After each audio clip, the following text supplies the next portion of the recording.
All right, we're going to be brave today and try a method that's a little bit tricky that we do in the restaurant. In the restaurant, we have an iron griddle that works perfectly.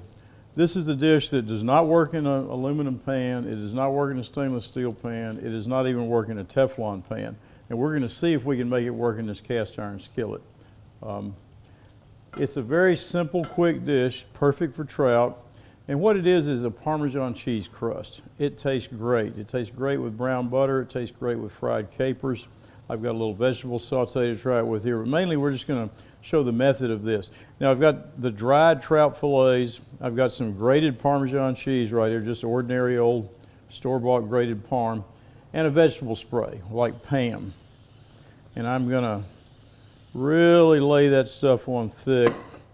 And then I'm going to dredge it right in the cheese.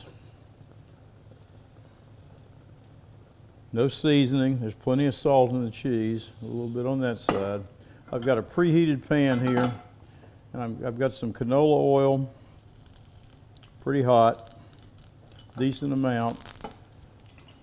Not really like shallow frying, but a little bit more than you would for sauteing. And then we're going to see how that cheese stuck to it like that. Then we're going to lay that right down in there.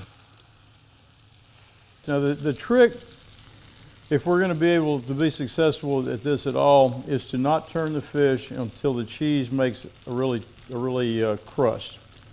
And I'm going to put a little bit of cheese just straight down in the pan just to show you what it looks like when it does get brown and crispy. Okay, we're going to see how well we've done here. When you look at this one little piece that I put in the skillet just sort of for a test, that looks pretty encouraging. And also, if you can sort of look at that fish and tell that it's almost cooked all the way through, even though we only cooked it on one side.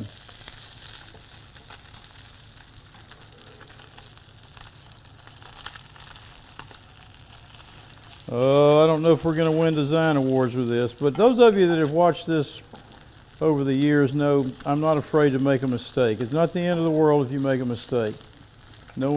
Chances are no one's going to know it but you. Oh, that looks pretty good. So does that. I think we have achieved success here. And remember, the most important part about this dish is plenty of spray, dredging the cheese, preheated pan, a little bit more oil than you'd use for sauteing. Let it go. Don't disturb it until you've got a crust. And remember, we put a little piece of cheese in there so we could sort of do a test and see what if it was working or not. And cast iron pan is absolutely essential. We've got a little sauteed vegetable here just so it looks like it's not all plain and naked on the plate. And then we're going to shingle our Parmesan crusted trout on top of that. And that is a wonderful way to cook small, thin pieces of fish. So we got Parmesan crusted speckled trout from GW Fins. GW Fins has dinner items so fresh they print a new menu daily. Give them a call and tell them CT said to give you the best seat in the house.